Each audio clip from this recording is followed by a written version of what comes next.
What's better than Anchor's podcast creation tools? Nothing. Mankind has always searched for evidence of God's perfection, and we found it.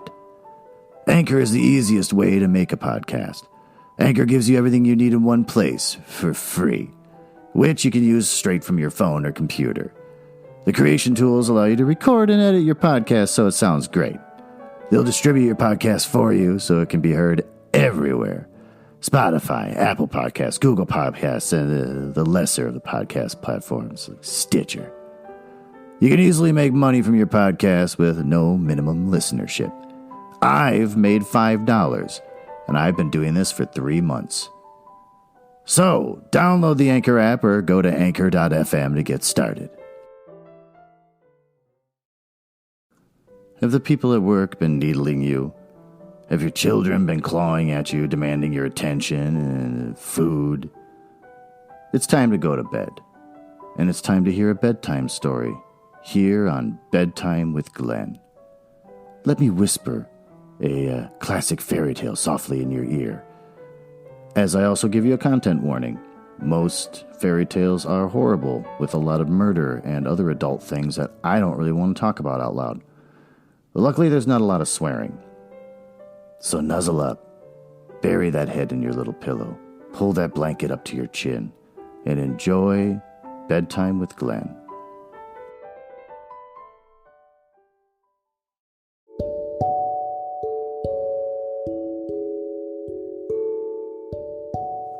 Today's story is going to be the old Russian story of Baba Yaga, a creepy witch that floats around in a mortar and a pestle and lives in a house with chicken legs. Deep in a birch forest in the heart of Russia was a small clearing, and in that clearing lived the witch Baba Yaga, meager as a skeleton and always hungry. Everything around her had to do with food. Her crooked little hutch perched high on a giant chicken leg, and the fence around the hut was built from human bones, left over from her messy meals. When Baba Yaga went hunting, she traveled in a mortar, rowing the air with a pestle, and sweeping her tracks away with a broom. She lived a solitary life, as might be expected, for few cared to risk her eager grasp and ever-blazing oven.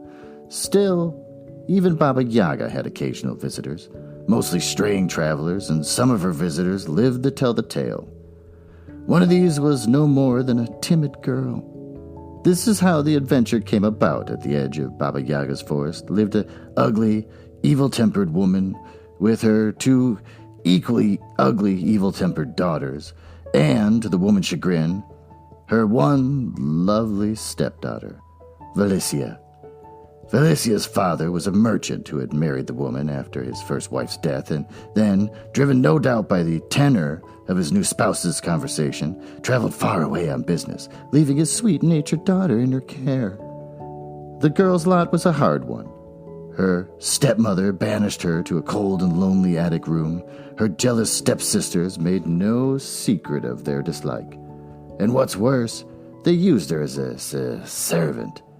Vasilisa was required to tend the pigs and weed the garden, clean the house and cook the meals, and from these meals she was given only the meanest scraps. Curiously enough, however, she flourished and bloomed pretty as a rose among the thorns. Vasilisa thrived because her own mother, on her deathbed, had given her a magical doll. It was a tiny creature with glowing eyes, and it was alive. Vasilisa kept it near her always, and her mother had said to do, and she told no one of its existence. The doll did the sweeping and the polishing, the cooking and the gardening, so the growing girl could rest. In return, Vasilisa petted and fed it. At night, when the girl was locked in her room, the doll kept her company. As the years passed and the maidens in the household approached marriageable age, the stepmother found herself rankled by the very sight of Vasilisa, whose charming face presented an unwelcome contrast to the appearance of her own dull daughters. Eventually, the stepmother decided to rid herself of the girl. Accordingly, one autumn evening, she set tasks for all 3 maidens. Her own daughters were to knit and to make lace, Vasilisa to spin, and all this fine work was done by the light of one candle. Obediently, the maidens bent over their work. Daylight departs early in Russian autumn, and soon the candle made only a tiny pool of light in the shadowy room where the three girls worked. After a while, the elder stepsister, pretending to trim the candlewick, snuffed out even that feeble light, just as she had been instructed by her mother. At once, there occurred an event so strange that it had not been explained from that day to this. Although it appears to have been the work of Valisia's stepmother, she must have had a magical aid to do it. It was as if a spell had been cast upon the house. Every candle guttered and died. Every room was dark and so silent that the maidens clearly heard the rustlings of a mouse busy at work behind the walls. The elder stepsister, as her mother had told her to do, turned spitefully on Vasilisa, just as if the pretty girl had caused this calamity. "Now," she said, "this house will be without a light unless we get it from Baba Yaga in the forest. And how will you finish the task our mother has set for you? I need not go. I can see to work by the moonlight on my lace-making pins. My sister need not go. She can work by the moonlight on her knitting needles, but no light reflects from your spindle. Since you cannot see work, you can make yourself useful by going to Baba Yaga and bringing back the light for us." And she leapt up and thrust Vasilisa from the room. Vasilisa slowly climbed the stairs to her attic, where the magic doll quietly waited. She fed the doll the scraps she had saved for it and cried. That is really creepy that there's a doll that has to be fed. "Help me, Dolly. My father is not here to save me, and my stepsisters are sending me to Baba Yaga. She is death herself." The doll's eyes shone like two candles. It appeared to consider the dilemma for a moment. Then it said calmly in its tiny voice, "Do as you're told, Vasilisa, but take me in your pocket. No harm will follow you as I am with you." So Vasilisa took the doll and put it in her pocket of her apron and slipped from the house into the forest, picking her way quickly as she could among the gleaming white trunks of birch trees. The moon sailed overhead, as its light casting curious shape in Valisia's path as she walked. She saw the eyes of the forest creatures glittering in the shadows, and she heard strange rustlings and murmurings. Once she heard a deep, low growl. No harm came to her, however. The night wore on and the moon set. Vasilisa shivered with the cold, but still she walked. Suddenly a pale horseman galloped across her path, white-faced, wearing white and riding a white horse. He disappeared into the forest. A silvery light crept through the trees behind him, and at that moment the first birds sang. Now Vasilisa walked through the waking forest. After an hour, another rider flew by. This one was a red-faced man, clothed in blazing scarlet and mounted upon a roan. Behind him, a shaft of rosy sunlight shone through the trees. The air began to warm. Still, Vasilisa walked alone, save for the doll in her pocket. She walked the whole day, and as the light began to slant through the trees and the shadows to lengthen, she came upon a clearing. She halted at once in the shelter of the birches, for what she saw was fearful indeed. In the clearing stood a high fence made of silvery bones, and on each fence post grinned an empty-eyed skull. The gate was made of bones too, but the lock was a sharp-toothed mouth and a bolt of skeletal hand. Within the fence was the witch's house, rocking gently on its chicken leg. No one was there. As Vasilisa stared, a black-cloaked rider on a sable horse swept across the clearing and vanished into the trees. Behind him streamed smoky fingers of darkness that curled around the bone fence and shadowed the house. As night fell, the eyes of the fence post skulls began to glow like torches, casting double beams of firelight onto the ground around the fence. The clearing was very still after the horseman passed by, but as Vasilisa waited among the trees, she began to hear far away the faint sounds of branches crackling and leaves rustling. The noises sounded nearer and nearer. Then out of the woods swept Baba Yaga, riding in her mortar, with her pestle in one hand and her broom in the other. She alighted before the gate, her long nose quivering in the cool evening air. "I smell Russian blood," she said in a thin, reedy voice. "Come out, whoever hides here." Vasilisa felt in her pocket to make sure the doll was with her, then stepped from the sheltering branches and bowed before the witch. "It is I, Vasilisa," the girl spoke shyly and kept her eyes politely lowered. "My stepsisters have sent for you for a light." "Indeed, I know your stepsisters," said Baba Yaga with an unpleasant smile. "You shall have light, and you might even live to take it home." Well, that's friendly. "But first you must live here and work with me. Unlock, open up," she said to the gate, which did so at once.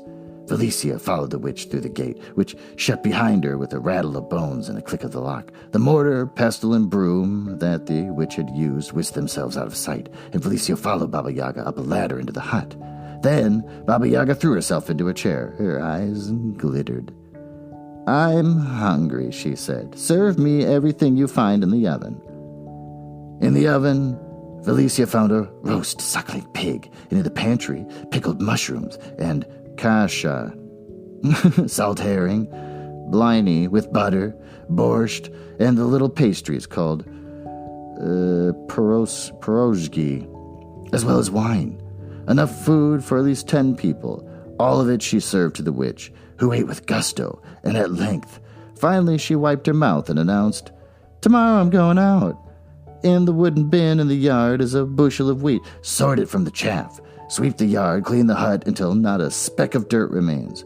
Wash all the linen, and make sure that it is as white as new-fallen snow. Then cook me a fine big dinner. If all this isn't done, and done well, I'll grind your bones." And she closed her eyes and began to snore. Vasilisa crept into a corner with the scraps of food that the witch had left, and fed them carefully to the doll. She wept at the impossible task that the witch had set for her, and at the prospects of becoming the witch's dinner. But the doll was not at all perturbed. Its eyes shone comfortingly, and it said in its little voice, "The morning is wiser than the evening. Go to sleep, Vasilisa the beautiful, and fear not." When Vasilisa awoke early the next morning, the glowing eyes of the skulls were fading to blankness. The white horseman, and then the red, galloped through the clearing, light streaming behind them, and the day broke. Baba Yaga awoke and whistled to her mortar and pestle, which appeared along with the broom. The witch hopped into the mortar, favored Vasilisa with an ominous and long-toothed grin, and swept away, leaving the girl to her tasks. But the doll was ready.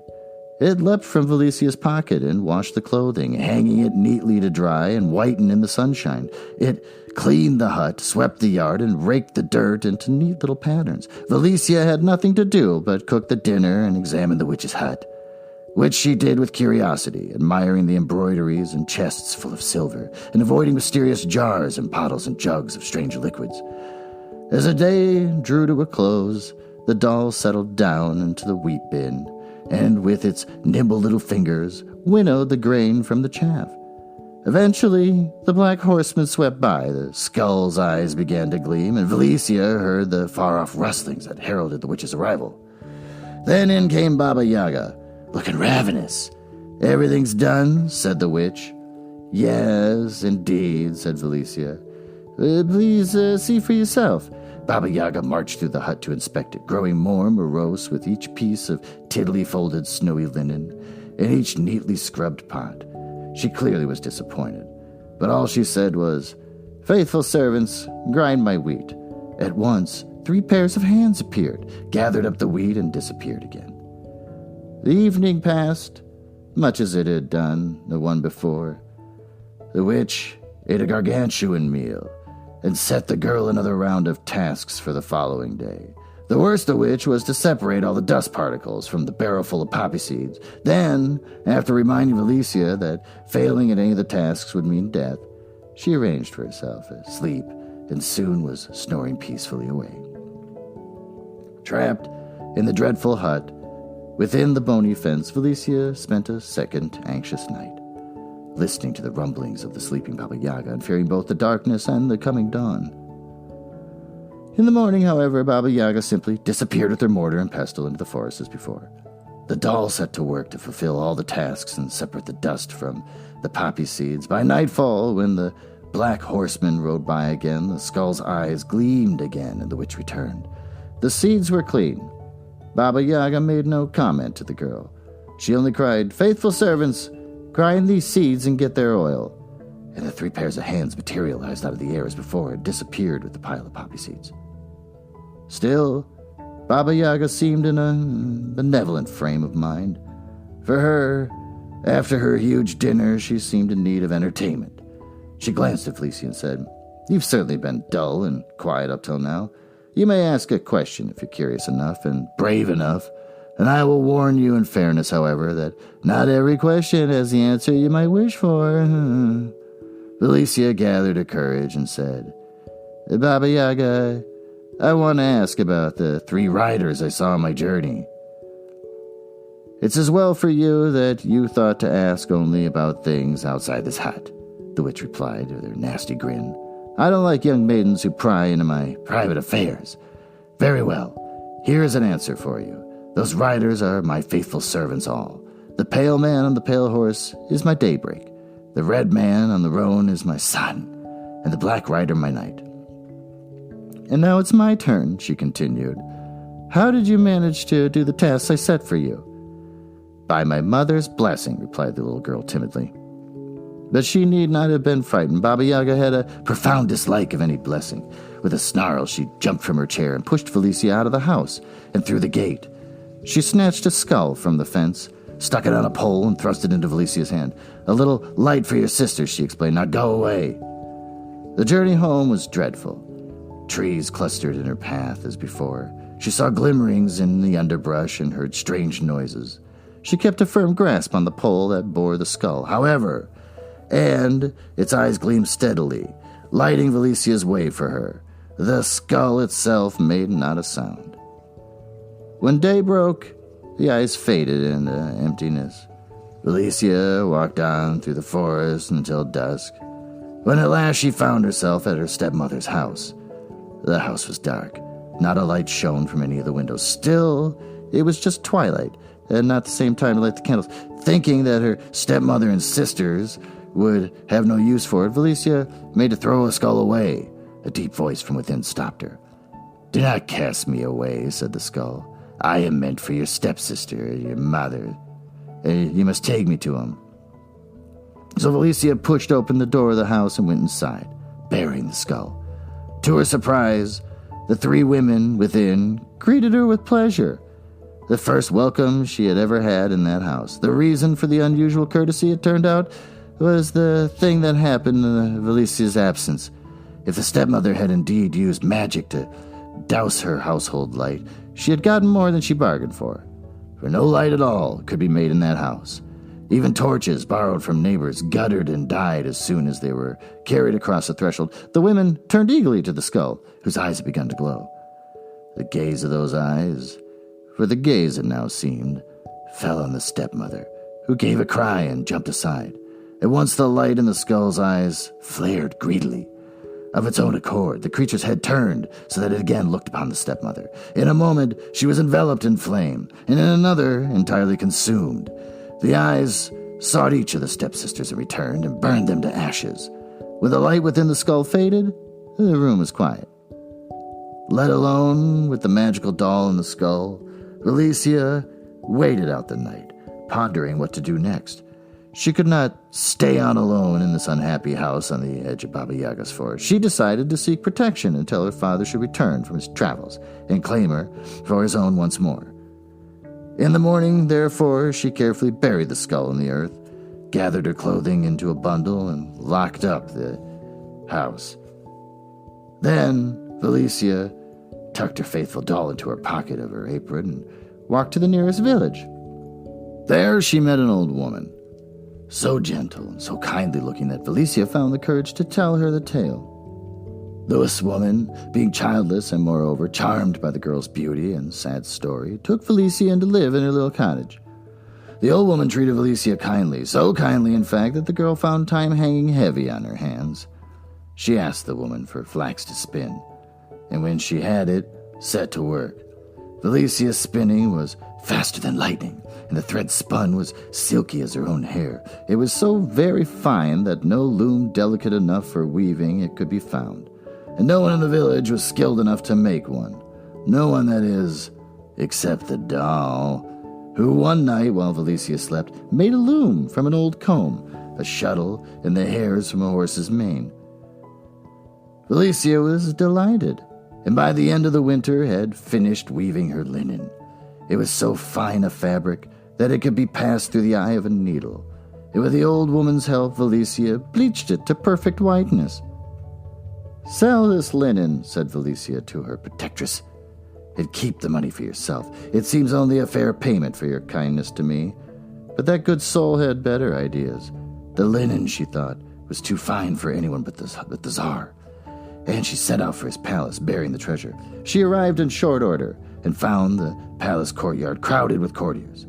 They paid no attention, being busy with affairs more important than whatever a poor old woman might want. Taking advantage of this, she unwrapped her beautiful linen and walked up and down the courtyard. The Tsar happened to glimpse her from a window. His curiosity aroused. He ordered her brought to him, and so sought the enchanting fabric. "How much do you want for this, grandmother?" he asked her with great kindness. But the woman replied that she could not sell it, for it was too fine to be anything but a gift. So the Tsar took it. No one in the palace, however, dared hurt the gossamer stuff by sewing it into shirts, and in the end he summoned the old woman again. "If you can spin and weave such stuff," he said, "surely you can sew it into shirts for me." "It was not I who spun and wove, but a girl I sheltered," said the woman, for she was honest as well as kind. "Then let her sew the shirts." And that is what happened. The old woman took the linen home to her village and told Vasilisa the Tsar's command. With a smile, Vasilisa obeyed. She locked herself in a room and cut linen to make 12 fine shirts, which she sewed with stitches so small that they were invisible. The shirts were given to the Tsar, who found them so beautiful that he straightway sent for the seamstress. Vasilisa was brought to the court and to the Tsar. He was captivated at once by her beauty, then charmed by her goodness. In short, the Tsar fell in love with Vasilisa the Beautiful, and nothing would do but she marry him.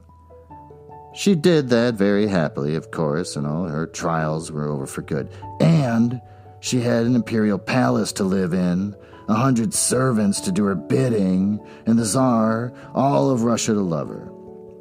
But Vasilisa the Beautiful kept the magical doll safe in her pocket for the rest of her life. The end.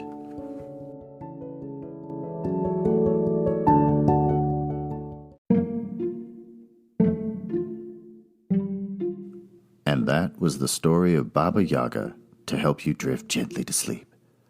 It wasn't as bad as other versions I've heard that involved more eating and killing of people. And instead of a doll, there was a cat. And the gate was actually sentient, and there was a different servant girl. But it doesn't matter. This story was perfect. So I hope that by now you're not even awake. You're just sitting there sleeping with your headphones on. And that you'll tune in next time for whatever story I read next. And that you'll leave a review on iTunes or tell your friends about it. Thanks for listening. Good night.